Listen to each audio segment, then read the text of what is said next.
Un jour de pluie. Je venais de courir à cause de la pluie, je voulais m'abriter. Les gouttes d'eau tombaient sur le sol dans un fracas sonore assourdissant. Et puis je ne sais pas pourquoi ni comment, je me suis retrouvée sur le perron d'une église. La porte était ouverte, alors j'y suis entrée. La nef de ce lieu sacré me cueillit comme une fleur, elle me prit tout entière. J'étais là, plus de pluie, plus de foule, plus de course, plus d'inquiétude. J'écoutais le silence intense qui bruissait partout.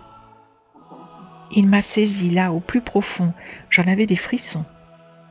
Tout d'un coup, plus d'agitation, plus de pensée, plus de murmures, plus rien d'autre que le souffle du silence qui venait me prendre pour me poser là, toute seule, au beau milieu de ce décor épuré. J'avançais avec hésitation, je devenais délicate, moi qui le suis si peu. Je me suis assise un peu au hasard, je regardais tout autour, la hauteur des colonnes, les peintures sur les murs. Que s'est-il passé? J'étais là depuis quelques minutes, je venais à peine de quitter le monde.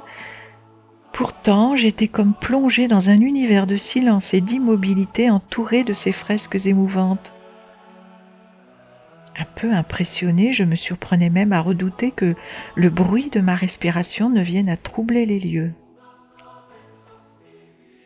Je pourrais décrire tout ce que mes yeux regardaient, les objets de piété, les carnets de chants désuets, les murs blanchis abîmés, les traces de doigts laissées dessus. J'étais subjuguée, rien de moins. Pourtant, ce n'était pas la première fois que j'entrais dans une église. Alors, pourquoi cette émotion? Tout simplement parce que cette fois, je n'y étais pas venue par choix. C'est plutôt la météo capricieuse qui m'avait emmenée là, sans être préparée dans ce refuge improvisé. Voilà la grande différence. Cette fois, je n'avais rien anticipé.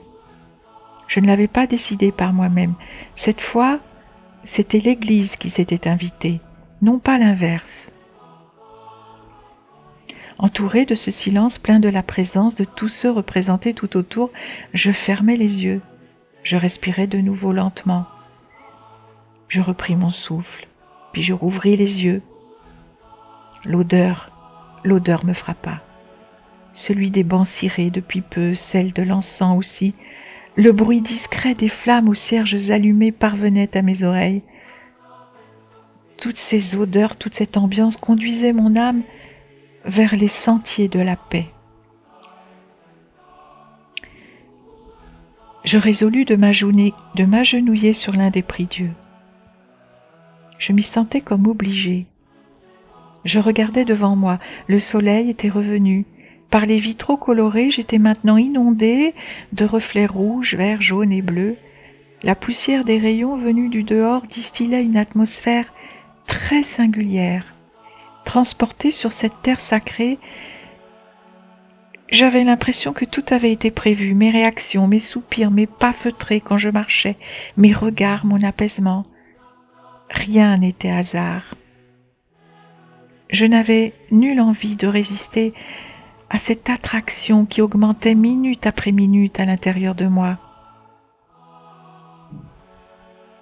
Toutes mes pensées s'envolaient, une montée souterraine d'émotions me saisit. Et puis, tout d'un coup, un chagrin inexpliqué perlait au bord de mes yeux. Pourquoi je pleurais, je n'en avais aucune idée, mais il le fallait. Je ne pourrais pas raconter. Tout, c'était tellement spécial. Ce que je sais, c'est que c'était là quelque chose d'unique et de rare. Je me dilatais. Ma prière devint simple, sincère, profonde.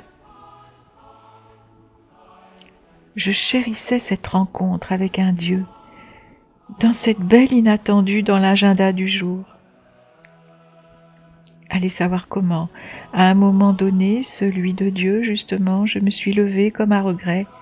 Je n'avais pas vu le temps passer, il était suspendu. J'avais quitté la temporalité de mon existence humaine, percutée par l'appel de la transcendance. Je restais encore un instant, à la fois fatiguée, régénérée de l'intérieur, puis lentement, après avoir regardé une dernière fois par un mouvement de tête circulaire, je sortis. Je n'oublierai pas ce moment presque magique. cette présence invisible logée au fond de moi qui me supplie à chaque instant de la rejoindre, je ne l'oublierai pas. Comme une petite église, un jour de pluie,